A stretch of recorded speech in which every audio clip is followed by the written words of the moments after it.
Welcome to the Karuna Life, a podcast dedicated to exploring the connection between spirituality and everyday life. I'm Gina Kitzmiller. I'm an intuitive, a Reiki master teacher, Akashic Records facilitator, and founder of Trimatri Reiki. As a longtime spiritual seeker, my goal is to help you navigate the complexities of the spiritual world, learn how to enhance your intuition, and lead a heart-centered life. Join me as we unravel the mysteries of energy work and metaphysical practices. We'll dive into high vibrational conversations with experts and personal storytellers, and learn how to recognize and communicate with those in spirit. We'll discuss the metaphysical world, things as spirit guides. We'll discuss the metaphysical world and finding magic in the ordinary. So get ready to embrace your inner mystic and explore the realms of the unseen.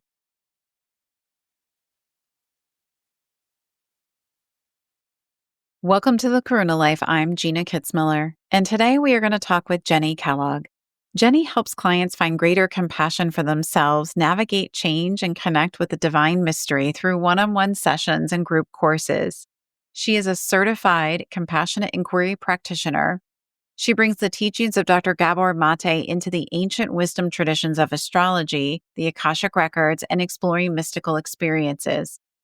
Jenny teaches spiritual seekers how to connect to their soul's wisdom through the Akashic Records and the Rainbow Bridge meditation techniques. She holds a PhD in modern Greek literature and leads annual sacred travel tours to Greece. Today, we are going to talk about the Akashic Records, and I'm really honored to have her here on the podcast. So, Jenny, thank you so much for being here. It's my honor and pleasure. Thank you for having me.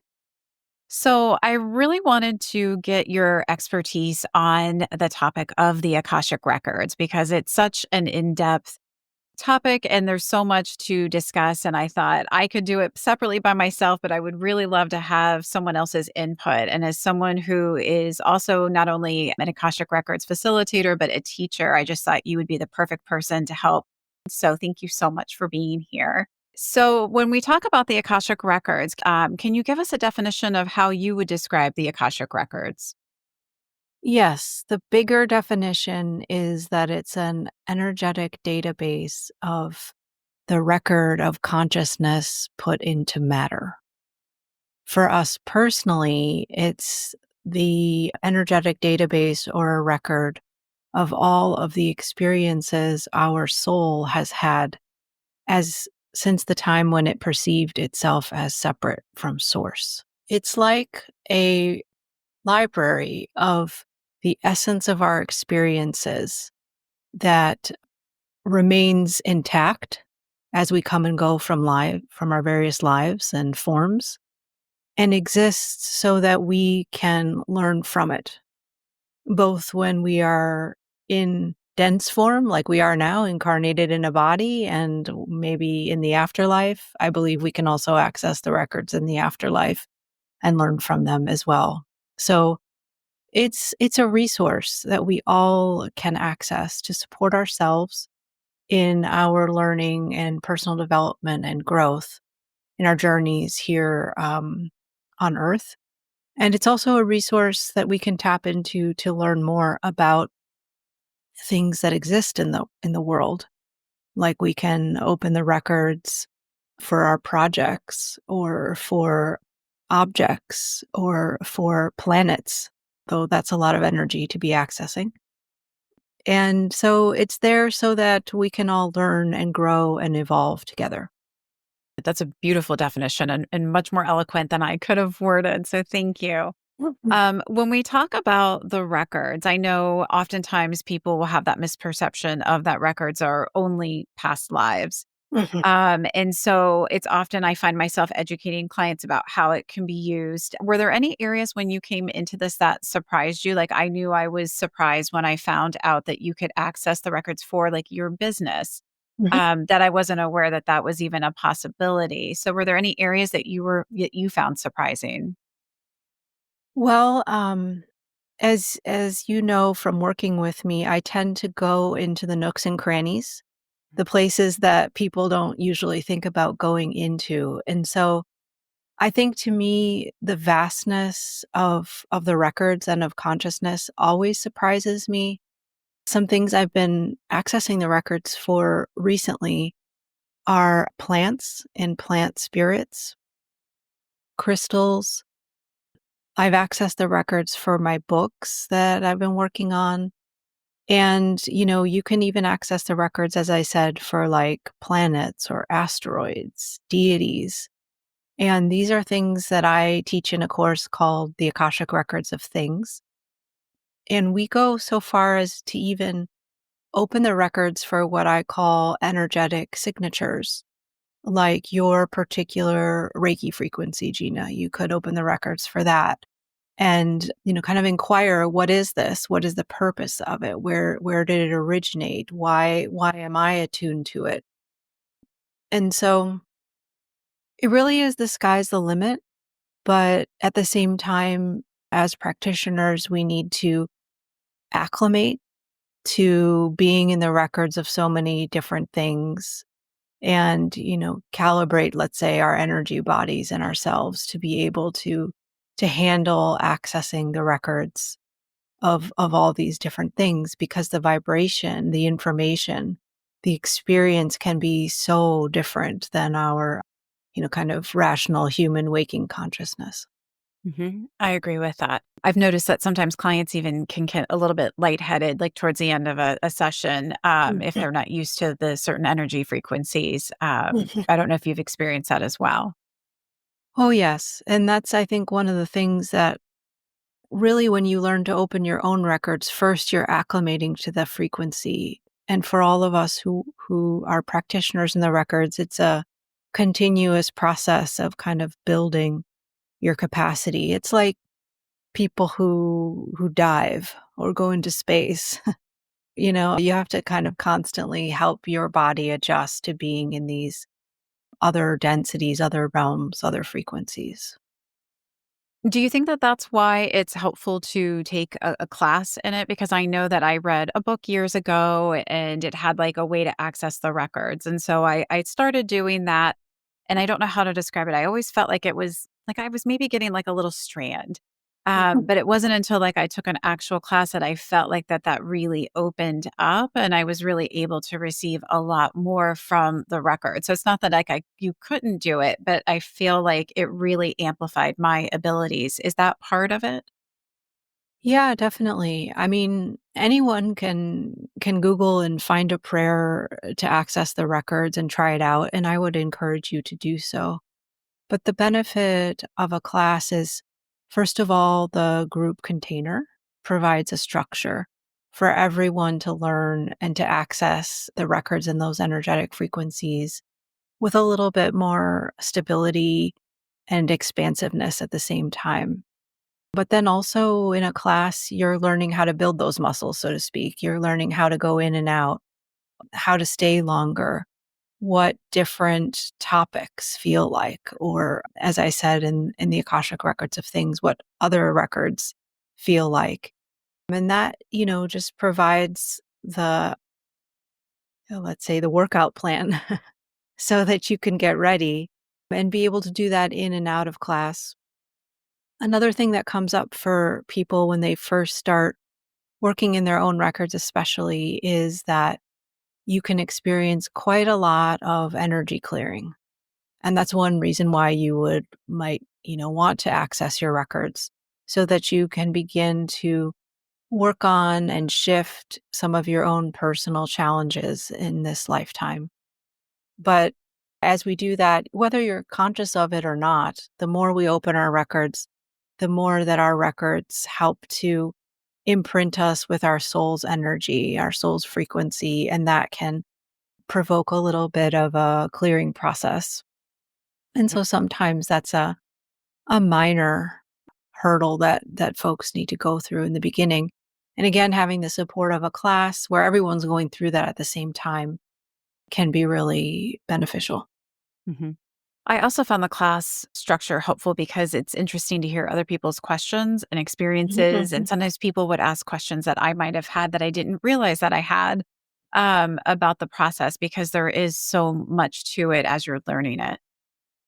Yeah, definitely. I mean, that's what I think there's some sort of like magic alchemy of being together. We all help each other learn and grow and consider aspects because each of us has something unique to bring to the group. Yes, I agree. Can you tell us a little bit about how you actually came into the Akashic Records? Is this something you were always interested in? No, actually. I began my own journey on the spiritual path in 2010, 15 years ago, when I started a yoga teacher training. And I was raised in an atheist household. I always knew that I had a deep relationship with God and with Christ, but I could never express that in my family. When I started my yoga teacher training, we were learning about yoga philosophy and meditating. And that helped me to go deeper into my own unique spiritual path. And in 2013, I became a disciple of an Indian guru and started studying yoga or a devotional, love-based spiritual path. And I meditated quite a bit on that path. But, there's an influence on getting beyond the body, getting to enlightenment, becoming nobody, losing your ego, which are all wonderful teachings. But I found that the more that I meditated, the more I became more my true self and started to recover parts and aspects of myself.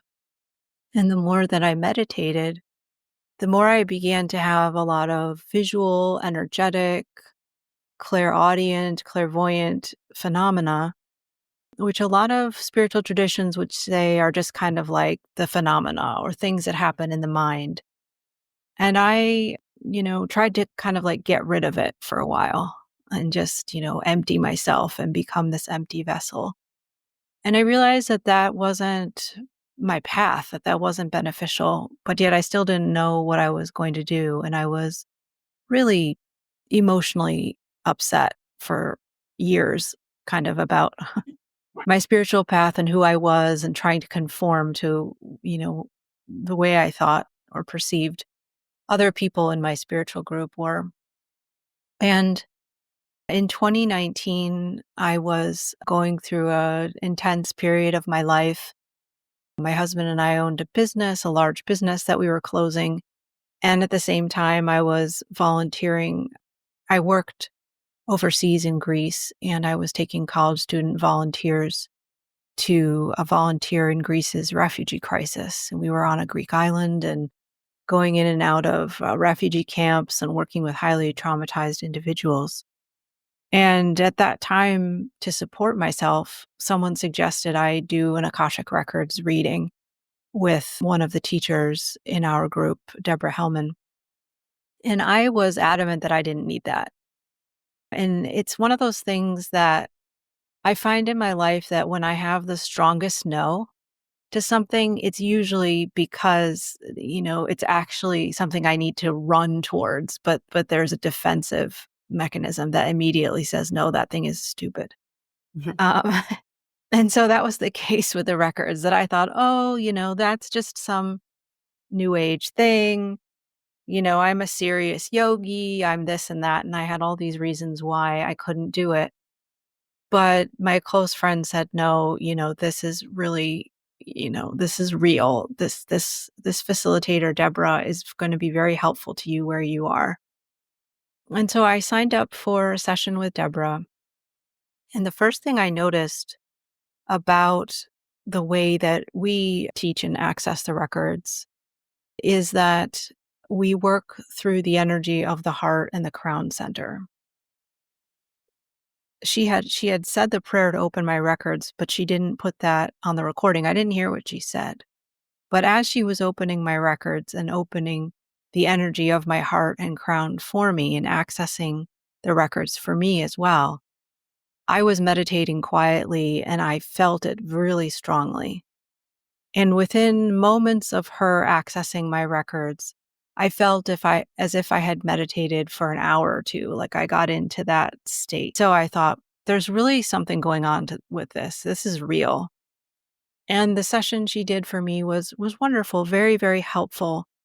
But again, like the records and guides really softballed it to me. If they had told me that I was going to be doing this, professionally, I would have just said no because I was really, emotionally involved in the things that were going on in my life in that moment.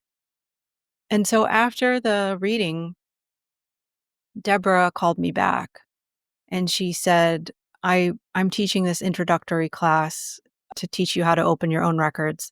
You really, really need to be there. And I told her, no, I'm going to be on this Greek island. My life is a mess. I can't do this thing. And she basically said, I don't care, and in a nice way. So I enrolled in the class and I learned to open my records. I did it once before I left for Greece. And then I found myself on this Greek island I've never been to. And I had spent the previous 20 years of my life living and working in Greece. I'd never been to this place before. And I was supervising 20 college students. And every day at the end of the day, I would go to the beach and I'd take out my piece of paper with my prayer on how to access the records. And I'd just do the homework. And it it was one of the most incredible experiences I've ever had in the records. I think even though I've spent, years in the records now, because this was a time when I really needed the support, and my records were, kind of were able to show me while I was meditating there on the beach who I am and why I had come to this island, how I had past lives on this island, what I was doing with the people there, and really helped get me through a very difficult experience. And so after that, I just said, okay, this thing is real and I need to know more and I need to go more deeply into this. And I just kept studying with the teachers in the Akashic Alliance, Deborah Hellman, Nancy Ring, and Sandra Gelinas. And you're now teaching, correct? Yes. Mm-hmm. Yeah. So things moved very quickly from there. After the summer of 2019, I started really being with my records every day. And they started talking to me about teaching. And I thought, well, I don't know how to do that. I didn't know that was part of this. I didn't know that our teachers offered this. There was like this kind of burning desire, but that I didn't want to express. I spoke to Reverend Sandra Gelinas about it, and she invited me to train with her. And it's a very extensive training, correct? I remember. So for those of you who don't know, Reverend Sandra Gelinas is also who I trained with. And I'm simply a facilitator, not a teacher, but I remember her speaking about the requirements for teachers, and it was pretty extensive. Yeah, it took, well, I just finished a few months ago. So it took me 3 years, and I started in the middle of 2022. So yeah, there's a lot of observation and taking the time to teach multiple rounds of the foundation courses, which are learning to access your own records and then learning to access other people's records and facilitate. But I decided to add in a kind of middle level, which is the Akashic Records of things. That was something that my records brought me because I found that people needed more time in between mastering their own practice and then having the confidence to work with others. And so I wanted to give folks a real kind of like full baptism in the Akashic Records before they then went to train and work with others so that people would feel more confident. I really would like my students, once they complete the module to work with other people, to immediately start working. And so that's how I designed the course, that you will hopefully do enough volunteer and complimentary sessions during the course that when you're done, you'll be ready to start taking clients. And I think that's something that's really important. And sometimes we don't really consider that. I think often someone who may not be familiar with the Akashic Records, you might just see someone online that says they're an Akashic Records practitioner, and Right. you don't really know what that means. And I'm very cautious about who I allow to do energy work on me. I'm also very cautious on who I allow into my Akashic Records because Right. this is my soul's wisdom and knowledge. And it's certainly not, I wouldn't hand the keys over to anyone who's just because they said that they are a practitioner. And unfortunately, I do think there are some out there that have, let's say, less than heart-based motives for why they are in the field. Would you Mhm. agree with that? Yeah, it's kind of like anything that you really need to discern who you feel safe and comfortable with, whose energy resonates with you, and to make sure that as you're going to any type of healing practitioner, you have a sense of where the other person, the practitioner, is coming from, what their training is, what they value, and how they work with people. And so you can find a, kind of quick and easy reading of any kind Mhm. on the internet now. But, it's sacred. And that's my promise to my clients and to myself is that I will always treat this as my sacred duty. And part of my sacred duty in the records is putting myself, my ego, my perceptions, my experiences in the back seat and really inviting the divine to flow through me. And we call that the Akashic Records. And I am accessing the records, but it's really bigger than that. It's just being a pure vessel for the divine. And that's my intention. And of course I am human and every day is different. But that's really, where I'm coming from and how sacred I believe the records are. And I think the vibration would make it different. Don't you agree? Like in terms of Mhm. what you're able to access. So when you access my records, depending on your vibration, your frequency, your heart intention, I think that's going to depend on the records will then kind of what information you would receive versus if I went to someone who had less than stellar intentions or, didn't have the same frequency. So I think that plays a role in the type of information what is shared with them. I think it was called an Akashic record session I did was in my 20s with some woman who was like a medium, and she just listed off past lives to me, like, well, Wow. you were a farmer in 1812, but there was no healing, there was no depth, there was no complexity to it. It was just a list. And I remember leaving thinking, well, gosh, like she could have just rattled off, 10 occupations that popped Mhm. into her head. It didn't really Mhm. feel like she had access to anything that was relevant to me at that time. Yeah, and I think that's one of the things about finding a teacher or a practitioner, that someone can't take you into a place that they haven't been yet. And you really want to find the person that can help you expand if that's what you're looking for and has had those experiences of expansion.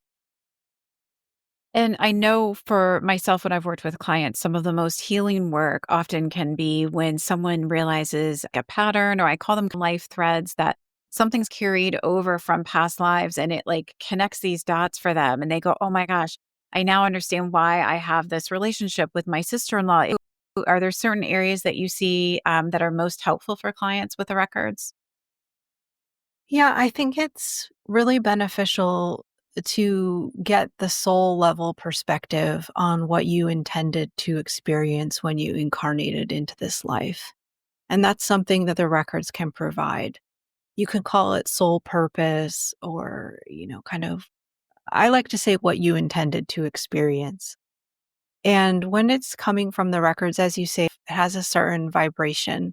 The records will use the words that most resonate with the client, the images, the information.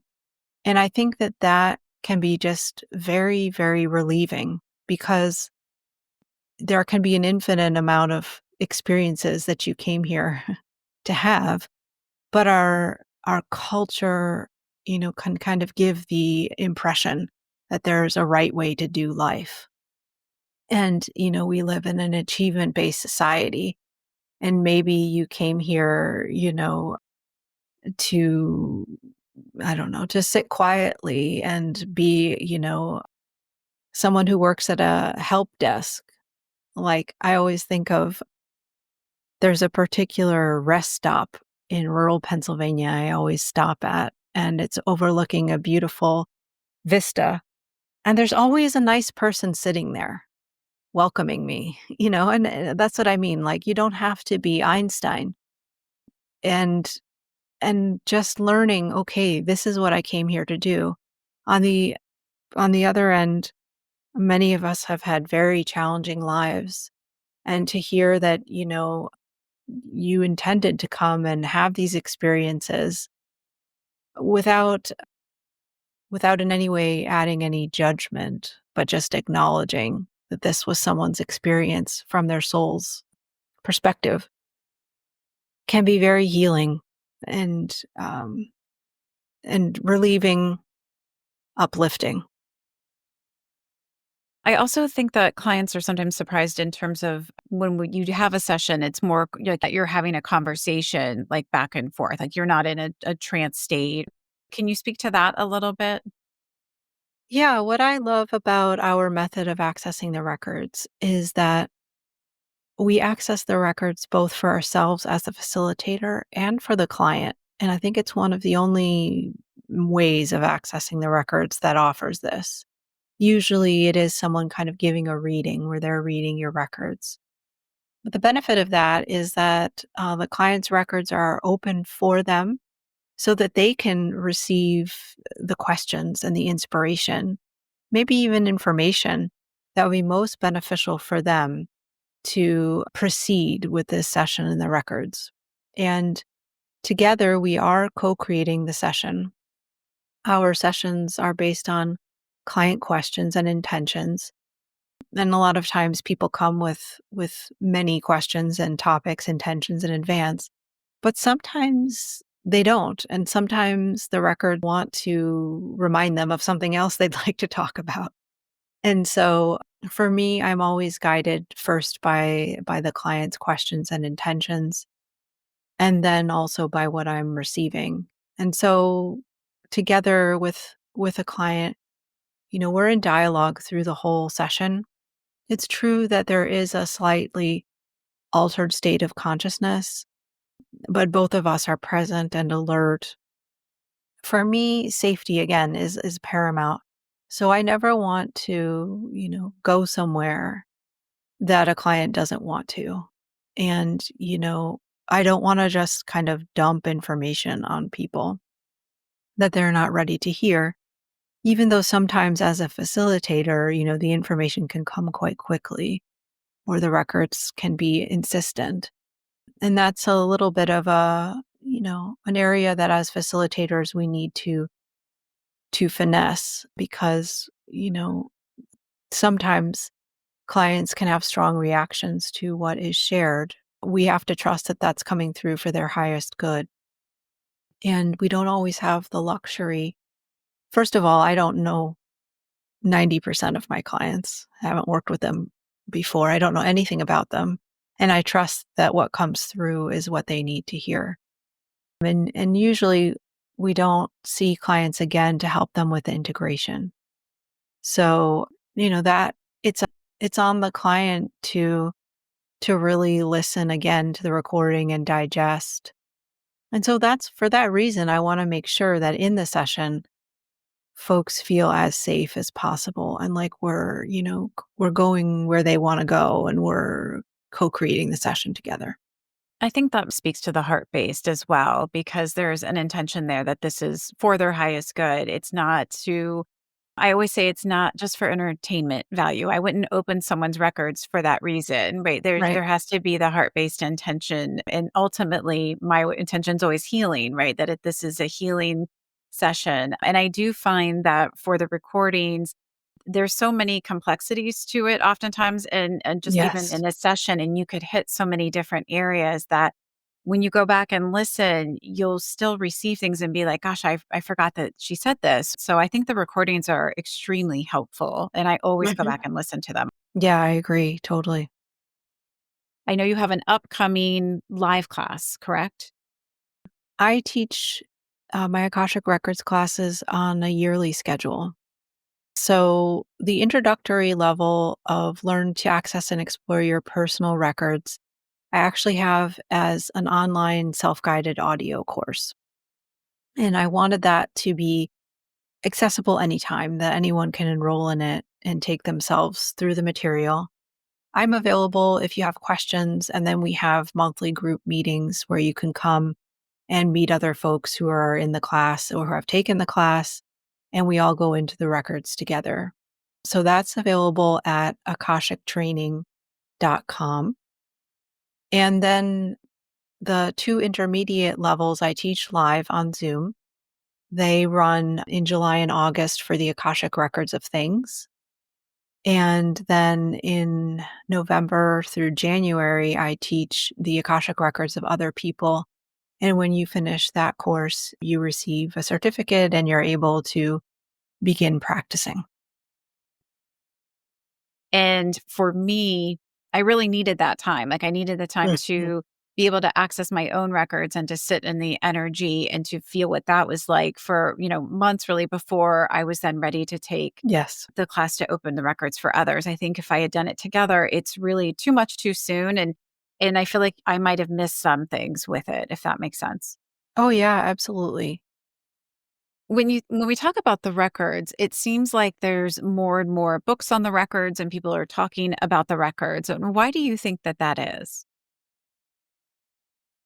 I think that at this point, we all need to recognize that matter is also energy.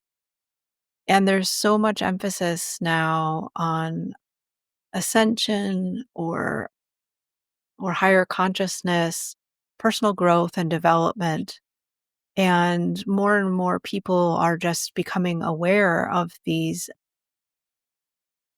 I'll call them extended versions of themselves, their expanded selves. And so the records, are part of that. And because more and more people are seeking personal growth, expansion, spiritual understanding, and a way to go beyond our current world and our current challenges, the records are always going to come up as part of those topics because they're here to help us learn and grow and evolve.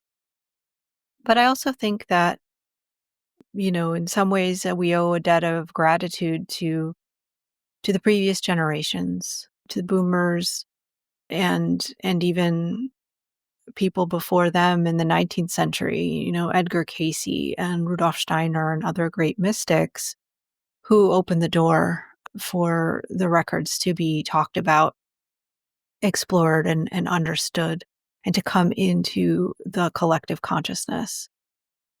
And at the same time, I think that young people, the Gen Zs, even the Gen Alpha, thinking of my nieces and the younger preteens in my life, they have fewer barriers to higher consciousness, to exploration and growth, and so they're going to be able to and regardless of what you feel or believe about younger generations and their energy, I think some of them are highly energetically gifted. And so they have fewer barriers to accessing spiritual realms, to exploring, and to being able to understand and absorb all that the records have to offer. I agree with that. Yes, I agree with that younger generation too. I feel like they're exceptional, I think, in a lot of ways, especially in terms of energy and really their awareness of the metaphysical, that it's going to be interesting to see where these new kind of pioneers go in the Exactly. future with it. What do you see for the Akashic Records in the future? Like, do you see businesses like starting to really incorporate, accessing their records for, projects or business meetings? Like, Well, I think one way I hope we go is to really learn from our previous experiences on Earth and to tap into the fact that the records contain so much distilled wisdom and experience. And I also practice a trauma-informed modality of psychotherapy called compassionate inquiry. And I think that, that we've experienced so much trauma on Earth, and the records can help us quickly understand that and transmute it and overcome. And so we're at such a critical point in our world that I think that the records can be such an important resource in all of us, transforming both our personal but our collective karmas or traumas, if you will. But I do think that it's entirely possible that more and more people could be using the records to support them in their creative outputs in their lives. And you could, I mean, I wish every business opened the records, open the records of their business or looked into the records of their business, because I've found with my projects that it's often surprising that something that I thought I, dreamed up on my own is actually something that someone has done before. And Mhm. you can find that in the records, for your project, for your business, and things like that. In summary, using the records in your daily life helps you to connect to the larger whole and to not feel like everything is independently yours or you're all on your own. It really connects you to a source of support. It's not just information, it's energetic, emotional, spiritual support. Yes, well said. And I think that's one of the things that I love about the records. It's really it just holds a special place in my heart. Yeah, definitely. Okay, well, that is all the questions I have, Jenny. Can you tell listeners where they can find you and your work? Yes. So I have a coaching business at amalthea.guide. That's AMALTHEA.guide. And that's where you can book one-on-one sessions with me. And then my Akashic Records classes are all on akashictraining.com. Perfect. And I will put that listed in the show notes as well. So thank you so much for being here. It was really wonderful to have this conversation with you. Thank you, Gina. Thank you for your enthusiasm for the records and for having me. This has been such a wonderful conversation about the Akashic Records. And I know that we have just started to scratch the surface of what is available to us. So hopefully that answered some questions. If there's other topics that you would like for us to cover, please feel free to email me, Gina@thekarunalife.com. And as always, if you liked this podcast, please leave us 5 stars and consider following. We'd be really grateful. Thank you and have a great rest of your day.